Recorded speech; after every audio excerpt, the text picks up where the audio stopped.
आज की इस वीडियो में हम बात करने वाले हैं एक ऐसी कंपनी की जिसने अपना कस्टमर बेस अपनी शुरुआत होने से पहले ही बना लिया था। आज हम बात करने वाले हैं बाबा रामदेव की कंपनी पतंजलि की। इस वीडियो में हम जानेंगे पतंजलि कैसे इंडिया की one of the largest company बनी, एफएमसीजी कंपनी बनी, और उसने क्या गलतियाँ की कि एक वक्त पे आके पतंजलि की ग्रोथ रुक गई थी और हम कहें तो नेगेटिव होती जा रही थी। पतंजलि की शुरुआत 2006 में हुई थी, लेकिन पतंजलि ने अपना कस्टमर बेस बनाना शुरू बहुत साल पहले ही कर दिया था। 1995 में बाबा रामदेव और बालकृष्ण हरिद्वार में योगा कैंप लगाना शुरू करते हैं। वहाँ पे वो फ्री योगा सिखाते थे। 2000 आते आते बाबा रामदेव पॉपुलर चेहरा बन चुके थे। हज़ारों लाखों लोग उनको जानते थे और उनके ऊपर एक ट्रस्ट बन चुका था।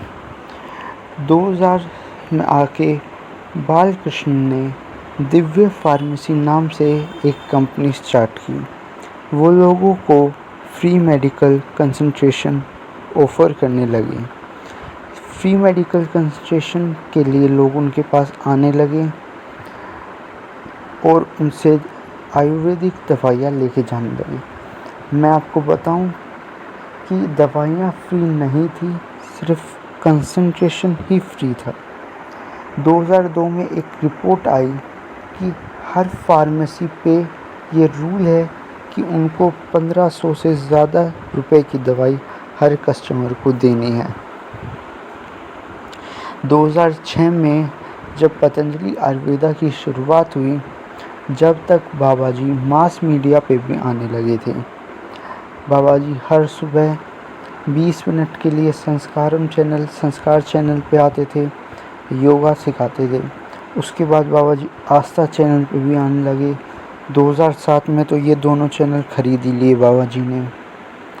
बाबा जी यहाँ पे पॉपुलर चेहरा बन चुके थे। बॉलीवुड स्टार बाबा जी के पास आने लगे थे।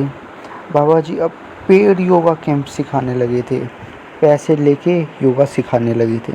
अब तक बाबा जी फ्री सिखाते थे, अब बाबा जी वहाँ से पैसे भी लेते थे। ओवरऑल 2006 तक पतंजलि ग्रुप एक प्रॉफिटेबल कंपनी थी। इतना ज़्यादा नहीं था, लेकिन था। उसके बाद कुछ साल अपना ब्रांड बिल्ड करते गए बाबा जी, अपना और कस्टमर बेस बनाते गए।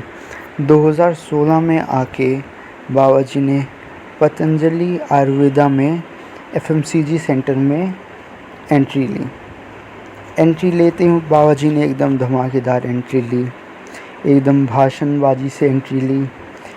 कहा था कि सबको हिला देंगे, पूरे सेगमेंट को हिला देंगे। बाबा जी ने ऐसे ही किया। बाबा जी गाय के घी में आए घुस गए। उस वक्त तक कोई और कंपनी गाय का घी नहीं देती थी, बाबा जी लेके आए। बाबा जी ने कहा कि हम स्वदेशी हैं, हमारी क्वालिटी बाकी ब्रांड की क्वालिटी से भी अच्छी है, हम आपको रीज़नेबल प्राइस पे देंगे। ये सब बाबा जी ने किया।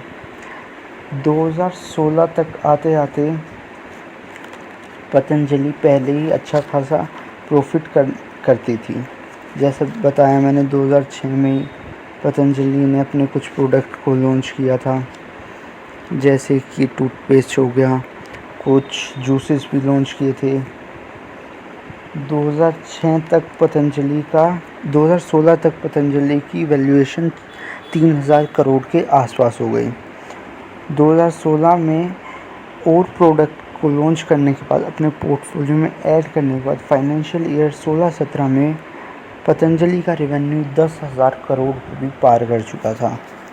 उसके बाद पतंजलि की मुसीबत शुरू होती है। 2017 में जीएसटी लागू होती है।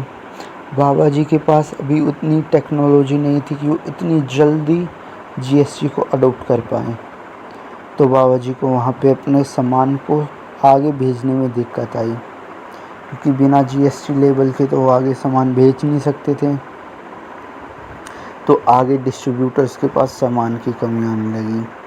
उनके डिस्ट्रीब्यूशन सिस्टम को समझाऊं तो बाबा जी ने 2 डिस्ट्रीब्यूशन सिस्टम को अडॉप्ट किया था। एक था उनका फ्रेंचाइजी डिस्ट्रीब्यूशन सिस्टम। वो अपनी फ्रेंचाइजी खोलते थे, लोग उनकी फ्रेंचाइजी खोलते थे, बाबा जी उनको सामान देते थे, वो सामान बेचते थे। वहाँ पे सिर्फ पतंजलि का सामान मिलता था। आपने देखा होगा 2017-18 में जगह जगह पतंजलि स्टोर्स खुले हुए थे, वो फ्रेंचाइजी स्टोर थे। तो सामान की कमी होने लगी उन फ्रेंचाइजी स्टोर्स में। उस वक्त कई फ्रेंचाइजी स्टोर बंद होने लगे। ये तो पतंजलि का पहला डिस्ट्रीब्यूशन सिस्टम था। इसके अलावा एक और डिस्ट्रीब्यूशन सिस्टम पतंजलि ने अडॉप्ट किया था। उन्होंने सुपर डिस्ट्रीब्यूटर अपॉइंट करे जो एक एजेंट का काम करते थे। जिन सुपर डिस्ट्रीब्यूटर्स ने अपने अंडर डिस्ट्रीब्यूटर्स को अपॉइंट कर रखा था और वो डिस्ट्रीब्यूटर आगे रिटेलर्स तक सामान पहुंचाते थे। इसमें उनका एक रिस्क फैक्टर कम हो जाता है। रिस्क फैक्टर में आपको कंपैरिजन से बताऊंगा कि जो बाकी कंपनी डिस्ट्रीब्यूशन सिस्टम को यूज़ करती हैं उसमें और इसमें रिस्क फैक्टर कहाँ आता है। अगर मैं दूसरी कंपनीज़ की बात करूं, किसी कंपनी को नाम लेके स्पेसिफाई नहीं कर रहा हूं मैं, लेकिन बहुत सारी कंपनी इस डिस्ट्रीब्यूशन सिस्टम को यूज़ करती हैं। वो कंपनी डायरेक्ट डिस्ट्रीब्यूटर को अपॉइंट करती हैं और उनको सामान बेचती हैं, फिर वो डिस्ट्रीब्यूटर रिटेलर्स को सामान देते हैं। इसमें वो कंपनी डिस्ट्रीब्यूटर्स को क्रेडिट पे सामान देती है, क्योंकि डिस्ट्रीब्यूटर्स डायरेक्ट कैश में नहीं लेते हैं। लेकिन पतंजलि ने जो सुपर डिस्ट्रीब्यूटर अपॉइंट करे हैं वो डायरेक्ट कैश में सामान लेते हैं, जिससे पतंजलि के अंदर कैश फ्लो बना रहता है। उनको कैश की कोई दिक्कत नहीं होती है, कोई क्रेडिट का झंझट नहीं होता है। और दूसरी बात ये होती है, अगर वो डिस्ट्रीब्यूटर दूसरी कंपनी के उस सामान को ना बेच पाएँ और वो सामान क्रेडिट पे है, तो वो डिस्ट्रीब्यूटर उस सामान को वापस से कंपनी को देते हैं। लेकिन यहाँ पे पतंजलि ने सुपर डिस्ट्रीब्यूटर बना रखे हैं। उस सामान की जिम्मेवारी मैन्युफैक्चर होके कंपनी से निकलने के बाद सुपर डिस्ट्रीब्यूटर की आ जाती है। पतंजलि की उस सामान पे उसके बाद कोई जिम्मेवारी नहीं रहती है। तो ये 2 डिस्ट्रीब्यूशन सिस्टम पतंजलि ने अडॉप्ट किए थे। लेकिन 2017 के वक्त डिस्ट्रीब्यूटर से भी कन्फ्लिक्ट होने लगे, क्योंकि बाबा जी डायरेक्ट रिटेलर्स से कांटेक्ट करने लगे थे, डायरेक्ट रिटेलर्स के पास जाने लगे थे, जिससे ऊपर के सुपर डिस्ट्रीब्यूटर्स और उनके नीचे के डिस्ट्रीब्यूटर्स बाबा जी से नाराज़ हो रहे थे कि आप डायरेक्ट रिटेलर्स के पास क्यों जा रहे हैं, आपको हमारे थ्रू उनके पास जाना चाहिए। तो उस वक्त तो बाबा जी ने उनको 1% हिस्सा दे दिया था रेवेन्यू का, जिससे डिस्ट्रीब्यूटर्स खुश हो गए थे। लेकिन जब स्टॉक में इन्वेंट्री में कमी आने लगी तो वो नाराज़गी बढ़ती गई। ऊपर से कई और कन्फ्लिक्ट डिस्ट्रीब्यूटर के साथ चल रहे थे। ऊपर से बाबा जी बार बार कन्फ्लिक्ट में आ रहे थे उनकी स्पीच के कारण। बार बार बाबा जी आके अटपटे बयान दे देते थे। उस वक्त कई सारी चीज़ें चले जा रही थी। बाबा जी इन सब चीज़ों से उभर ही रहे थे। बाबा जी कंट्रोवर्सी में फंसते जा रहे थे।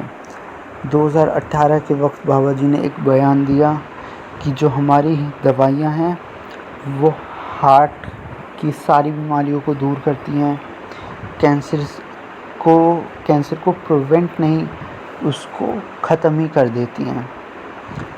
इस चीज़ का उनके पास कोई मेडिकल प्रूफ नहीं था। जब कोर्ट ने उनसे मांगा तो उनके पास उस चीज़ का कोई जवाब नहीं था।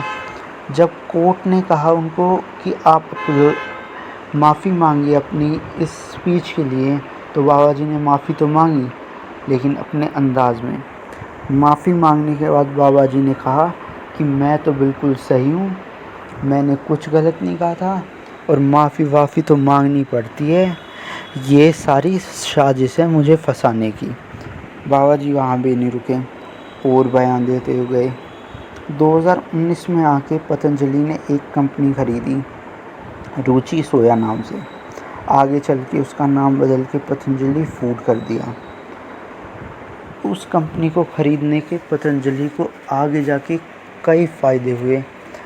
वो पतंजलि का मास्टर कार्ड निकली, क्योंकि जैसे मैंने बताया डिस्ट्रीब्यूटर से कन्फ्लिक्ट चल रहे थे, तो उनको एक स्ट्रॉन्ग डिस्ट्रीब्यूशन सिस्टम चाहिए था और रुचि सोया के पास एक अच्छा डिस्ट्रीब्यूशन सिस्टम था।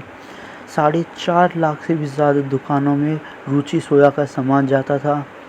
तो रुचि सोया को ख़रीद लिया तो उन दुकानों का एक्सेस भी एक तरीके से उन दुकानों में अब रुचि सोया के साथ साथ पतंजलि के बाकी सामान भी जाने लगे।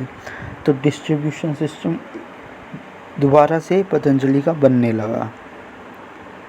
उसके बाद 2019 में बाबा जी को कोविड-19 आया। उसके बाद कोविड-19 की कंट्रोवर्सी हुई, क्वालिटी में फ़र्क आने लगा प्रोडक्ट की जब क्वालिटी टेस्ट हुआ तो कई सारे प्रोडक्ट क्वालिटी टेस्ट को पार नहीं कर पाए। बहुत सारे प्रोडक्ट्स के ऊपर बैन लगा और भी कई सारी कंट्रोवर्सीज़ में पतंजलि फंसी।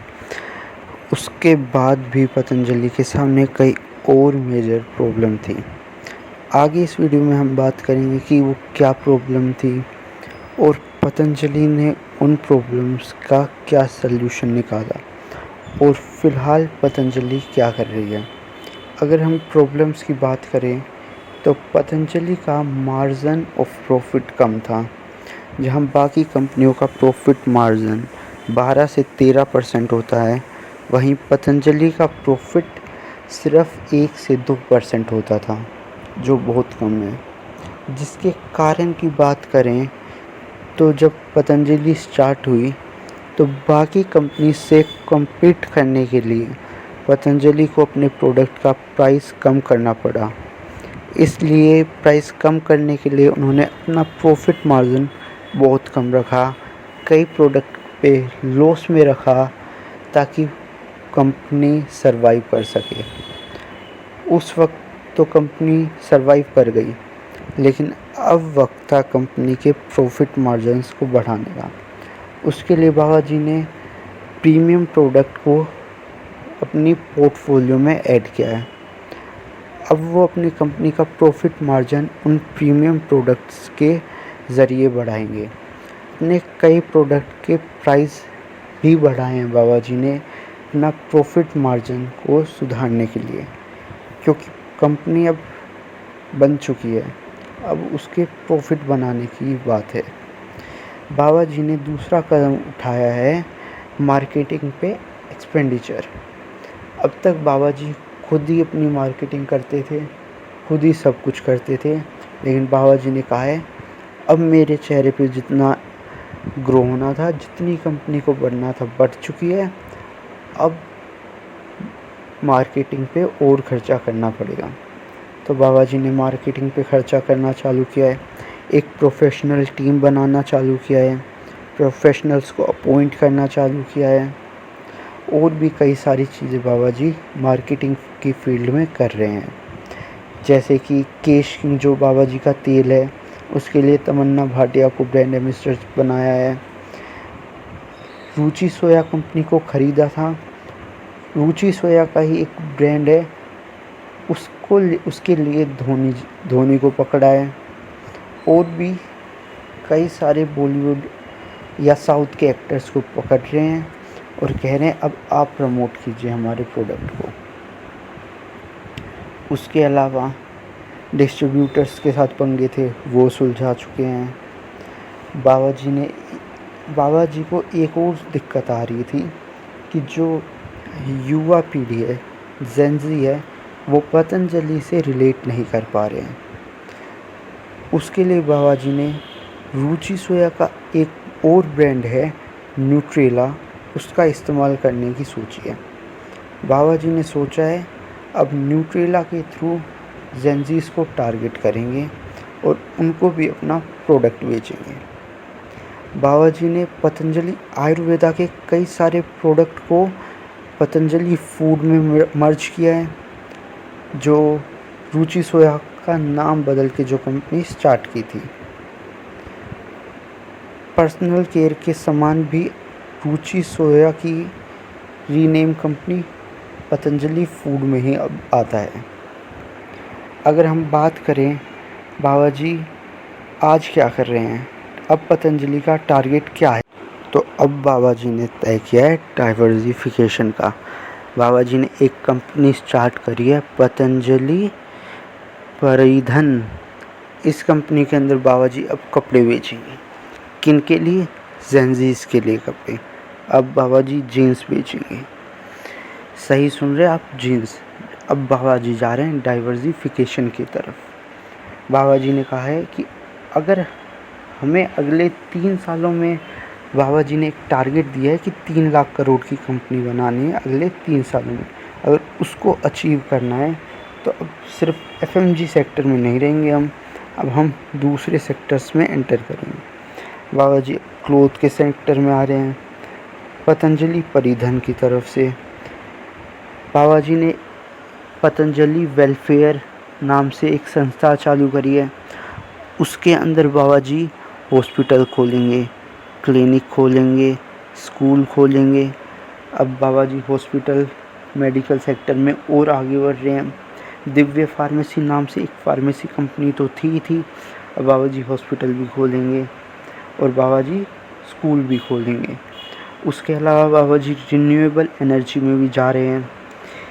बाबा जी एनर्जी की तरफ भी जा रहे हैं। अब बाबा जी 400 से भी ज़्यादा पतंजलि के मार्ट खोलने जा रहे हैं। अभी तो बाबा जी ने कहा है उन पे सिर्फ पतंजलि का सामान मिलेगा, लेकिन आगे की कुछ नहीं कह सकते। बाबा जी का मन बदला। बाबा जी ने कह दिया कि अब से हम रिटेल बिज़नेस में भी एंटर कर रहे हैं और जो हमारे मार्ट हैं उन पे बाकी कंपनियों का भी सामान मिलेगा। हम रिटेल सेक्शन में आ रहे हैं और मार्ट खोले जा रहे हैं। तो बाबा जी फुल मूड में हैं अगले 3 साल में पतंजलि को 1 लाख करोड़ की कंपनी बनाने में।